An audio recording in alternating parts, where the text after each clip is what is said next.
She texted, "I think maybe we need to break up." I surprised her by replying, "I agree. Your stuff will be on your porch in an hour." Her follow-up text was a scrambled panic of, "Wait, I was joking." But I wasn't. I, 31 male, was sitting at my desk reviewing quarterly reports when the text came through. Madison, 28, had been playing these games for months, but this was the finale she didn't see coming. "Been thinking. I think maybe we need to break up. This isn't working anymore." Stared at it for maybe 30 seconds. Not shocked, not hurt, just relieved. She'd been pulling this manipulation tactic every few weeks, usually after not getting her way about something. Last time was because I couldn't take a day off work for her friend's random Wednesday pool party. But this time I was done playing. "Me, I agree. Your stuff will be on the porch in an hour." The typing bubbles appeared immediately, disappeared, appeared again, then a flood. "Wait, what? I was joking." "Babe, I was just upset. Call me. This isn't funny. I was testing you, testing me." There it was. The admission. Put my phone on silent and got to work. Not the quarterly reports, the packing. 2 years of her gradually moving in without ever officially living here. Time to reverse that process. Started with the bathroom. Her 17 different shampoos. Why? Face masks, that expensive straightener she had to have. The medicine cabinet looked empty without her stuff. Good. Bedroom next. Clothes she left for convenience. The jewelry box on my dresser. Those decorative pillows that served no purpose except making it harder to sleep. The fake plant she insisted made the room pop. Living room. Her yoga mat. The books she never read but displayed for aesthetics. The blanket that matched the vibe but felt like sandpaper. The framed photo of us from her cousin's wedding. She looked great. I looked trapped. Accurate. Kitchen. Her specialty coffee pods. The juicer used exactly twice. Fancy wine glasses for the wine she only drank for Instagram stories. The air fryer she begged for, used once then complained it took up too much counter space. 45 minutes, 6 boxes and 3 garbage bags. Neat, organized, ready for pickup. Phone was nuclear. 47 missed calls. Lost count of texts. Voicemails I'd check later for entertainment value. Placed everything on the porch. Sent a photo. Me, everything's outside. Please collect within 2 hours or it goes to the curb for donation pickup. You can't do this.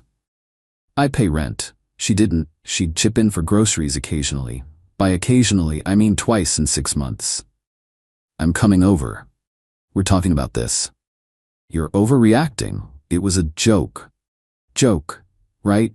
Like when she jokingly threatened to burn my vintage band tees because I went to my brother's bachelor party instead of her work thing. Or when she jokingly posted on Facebook that she was single after I couldn't afford the Tiffany bracelet she wanted. Hilarious. 20 minutes later, her car screeched into my driveway. She was out before it fully stopped, mascara already running. Madison. Banging on door. Open up. This is insane. Through the doorbell camera. Your stuff's on the porch. Please take it and go. I'm not leaving until we talk. Then I'll call the police for trespassing. Your choice. She grabbed the first box and threw it at my door. Class act. Then sat on my porch steps and called reinforcements. Speakerphone because of course. Her mom. Sweetie, what's happening? Mom, he's throwing me out. Over a text. Her mom. What did the text say? Madison. Pause. I maybe suggested we break up, but I was kidding. Even through the phone, the silence was deafening. Her mom. Madison Grace. You didn't.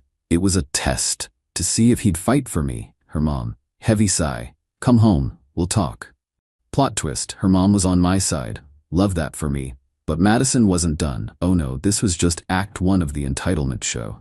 Update 1. 3 days later, Madison's extinction burst was something to behold. Day 1 was denial. Day 2 was anger. Day 3 was bargaining with a side of stalking. First, she tried the classic, I'm pregnant move. Text arrived at 2 a.m. Madison, we need to talk. I'm late. Late for what? My period. I might be pregnant. Me, interesting. You've been on birth control for years. Also, we haven't been intimate in 3 weeks because you said I was emotionally unavailable. Birth control fails. Sure, take a test. Let me know. If positive, we'll handle it through lawyers. You're seriously gonna make me do this alone? You broke up with me, remember? Your decision. Radio silence. Shocker. no pregnancy. Then came the social media assault. Posted a crying selfie with, when you give someone 2 years of your life and they throw you out like trash over a misunderstanding. Her friends swarmed the comments. Men are trash. You deserve better, queen. His loss, babe. But some mutual friends knew the real story. My buddy Carlos commented, didn't you break up with him though? Madison deleted the post within an hour. Next, she tried the possession game. Claimed I had things of hers I didn't return. Her grandmother's ring never existed. A laptop charger, it was mine. Sentimental items, be specific or shut up. Money I owed her, for what? Sent one text, everything you left here was on the porch. You threw a box at my door, then left with it all. I have doorbell footage. Stop. Then she escalated to workplace drama. Yeah, she went there, called my office pretending to be from my doctor's office about urgent test results. Receptionist put her through to my cell. Recognized her voice immediately. Me, impersonating medical staff is illegal, Madison. I needed to talk to you. This is harassment. Next contact goes through lawyers. You can't threaten me. I know your secrets. What secrets? That you. Your browser history? My football highlights and cooking videos? Terrifying. She hung up, but the peak entitlement came when she showed up at my gym. 6 a.m. I'm mid-bench press when I see her talking to the front desk, pointing at me, gym staff. Sir, this woman says she's your girlfriend and lost her key card? Ex-girlfriend. We broke up 4 days ago. She's not authorized. Babe, don't be like this. Me. She texted me breaking up. I agreed. Now she's following me. Security got involved. She was escorted out. Membership flagged. She screamed about me, ruining her fitness journey. Girl hadn't been to the gym once in 2 years of membership I paid for. That afternoon, got a call from her friend Brittany. Brittany, you need to take Madison back. Me, why? She's sleeping on my couch and crying constantly. It's been 3 days. Sounds like a you problem. She made a mistake. Everyone tests their relationships. Healthy people don't. She's threatening to do something dramatic. Like what? She bought a plane ticket to her ex's city. Cool, hope they're happy. You're heartless. I'm single. By her choice. The ex-boyfriend move was pure manipulation. She wanted me to panic, beg her not to go, fight for her. Instead, I blocked her on everything and went about my life. Update 2. 2 weeks later, Madison's spiral accelerated when her tactics weren't working. The ex-boyfriend trip? Total fabrication. She actually went to her aunt's house 2 towns over and posted photos pretending to be in another state. Her cousin DM'd me the truth because even her family was tired of the drama, but she wasn't done. Oh no. She hired a life coach, her friend who took an online course, to help her manifest me back.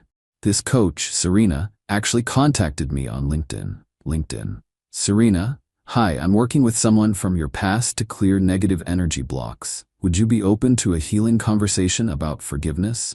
No. Closure is important for both parties. Spiritual growth. I'm closed. Spiritually and literally. Blocked. Then Madison tried the mutual friends approach. Started showing up at every group event, acting surprised to see me there. Game night at Carlos's place. Oh, I didn't know you'd be here.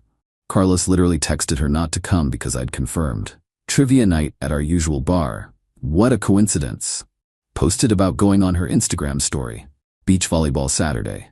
The universe keeps bringing us together. I left. Not dealing with that energy during my me time. Each time she'd corner someone to talk about our misunderstanding and how I overreacted to a joke. People started avoiding her. Carlos told me she spent an entire party following different people, retelling the story, getting more dramatic each time. Version 1, I made a joke and he threw me out. Version 5, I was expressing feelings and he made me homeless. Version 10, he planned this. He wanted me gone. It was probably another woman. There was no other woman.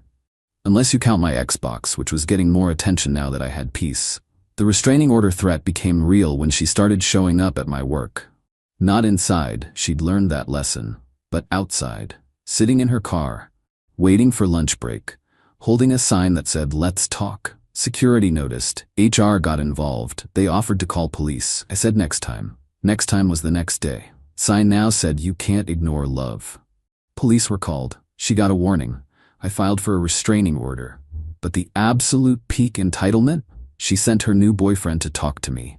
Yeah, she found some guy named Trent on a dating app, convinced him I was the villain, and sent him to man up and confront me. This poor dude shows up at my door, puffing his chest. Trent, you Madison's ex? Me, yep. You threw her out over nothing?